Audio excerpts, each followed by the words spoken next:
Jede Seite kommt unsere Hündin on this, I don't know, filming again. I don't even know. I know enough, but not enough, and that's what irritates me. I need to really get back to that app.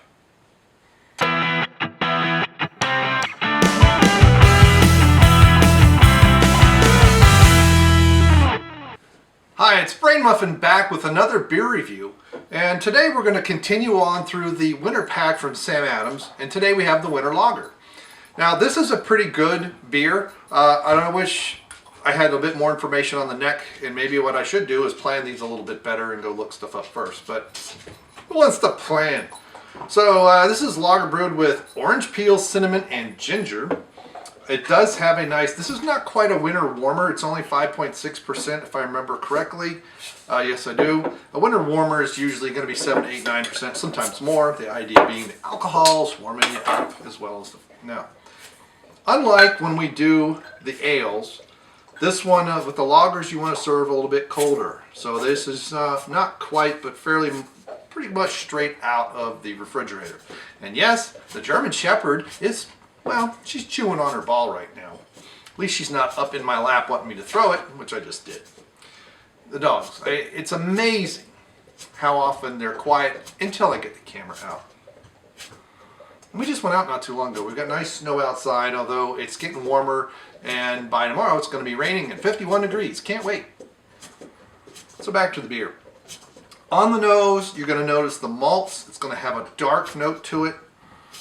A little, so you got the barley, but I get oats a bit, and for some reason I get kind of a biscuity smell on the nose.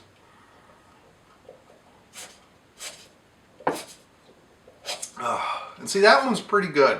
Old Fezziwig is still my favorite out of the pack. What I don't know is if they use the same base malt for this as they do their Boston Lager, but there are characteristics in this beer that remind me of the Boston Lager. You do get the cinnamon and the ginger, but there's this subtle undertone that makes me want to believe that this beer is based on the Boston Lager, kind of a winter version, if you will. I know it has the same name, Winter Lager, as the Boston Lager, but it's just kind of there. And to me, that's part of why I only tend to rate this a 3. And I am going to confirm, check in. And hey, we're shooting review. Isn't that great? Live TV, folks. So this is not my least favorite in the pack, but it is kind of in the middle. I will drink it. It does get a little bit better as it warms up. It opens up. The cinnamon's a bit more noticeable. The orange peel becomes more noticeable, especially on the nose. I mean, this one starts good. It has a nice, clean mid-mouth. It has okay mouthfeel. It's not going to feel heavy. It's just kind of in the middle. Just kind of a, again, it's a very clinical, middle of the road, no surprises, but no unresolved expectations either. Just down the middle of the road, nice and smooth, and you know, right at the speed limit, not above, not below, in the right-hand lane, not passing anybody, not blocking traffic. But it has a nice, mostly refreshing finish. You can as it warms up a little bit, the ginger comes up, and it's nice. But there's that hint of that bitterness from the Boston Lager that I absolutely hate. If you want to see my review of that, go ahead and look at that, and it'll explain all the things that I am talking about and what I find in that beer.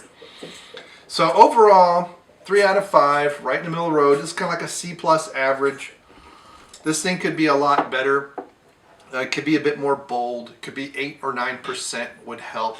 The higher alcohol content would also help pull the cinnamon and orange flavors out of those herbs and the orange peel. If they're doing it in secondary, especially if they're doing it in the boil or as an extract or something, you're not going to have that. I don't know where they do it, but if they did it in the secondary fermentation, then having that higher alcohol content would definitely make it a bit more noticeable. The ginger is really subtle. It doesn't, you know, this is not a gingerbread cookie type beer. You're not going to think you're eating some cookies. It doesn't have a dough feel. There's a biscuity smell, but not a biscuity flavor, and nor a mouthfeel. The mouthfeel is just kind of middle of the road. As far as pairings with this, I think this would go with almost anything. Again, because it's right in the middle, foods with lots of flavor are not going to be overwhelmed by this beer. It'll help cleanse your palate a bit. You could just, it really is just kind of a sitting around and talking kind of beer without the high alcohol content. As the dogs now fight over the ball, even though there's 4 of them out, they're fighting over the one. Typical. So overall, not bad. It's, I would have this over the Boston Lager any day. I would definitely take this over your commercial stuff, but it's just too clinical, too middle of the road for me to say, woohoo, this is my favorite. Unlike the old Fezziwig, that one they take a bit more chance with. It's a bolder flavor. Warm and festive. Not festive, but I do agree with the warm. But anyway, I know it's just I'm kind of, even this review is kind of middle of the road, But what I would actually eat if I was to have food right now with this would be a buffalo bacon cheeseburger, and I mean sharp cheddar cheese, and I'm not much of a sharp cheddar cheese fan. Applewood smoked bacon. I'm talking crank the flavors up to 11. I don't do buns much, but I would definitely do a toasted onion bun with this, onion roll type thing, and really crank all those flavors up, get crazy, sweet potato fries with hot, heavy seasoning and all that stuff, and then have this beer to just kind of be a reset each time you drink it so that you can enjoy that. That would be my thing. Probably some real pickles with that. So those that maybe made with Brettanomycin or something, not the vinegary crap that you get nowadays, but real fermented pickles would be good, because you want all those bold flavors, and then this is just going to be the thing that kind of brings it down, finishes the meal off real nice. That's what I would do. In vegetarian, maybe do vegetables with all kinds of, asparagus spears, or roasted asparagus, or roasted corn with lots of flavoring, again, to just kind of balance out with the beer. So there you go. Thanks for stopping by. Thanks for clicking like. Thanks for the comments, where I am trying to get some things worked up with some other beer reviewers. We haven't figured out all the technical hurdles. It'd be great to be able to do a beer review with 2 or 3 other people all having the same beer, chatting about what they like, what they don't like, maybe several beers. That would be awesome. If you like to review beers and you have that technical skills, please let me know. Please get a hold of me. I've never tried to use Skype, and it's been years, and I've never tried to record Skype, and that's what I think I'm going to do. It would be a completely different setup. I might have to be in the computer up here. I don't know.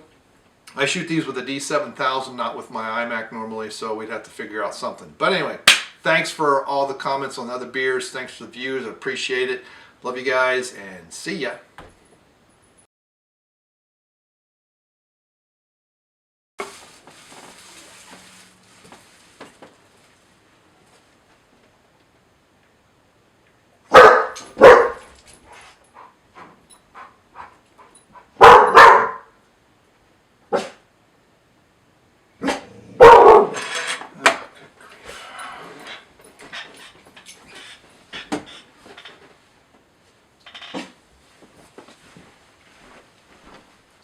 Muscus, what are you barking at?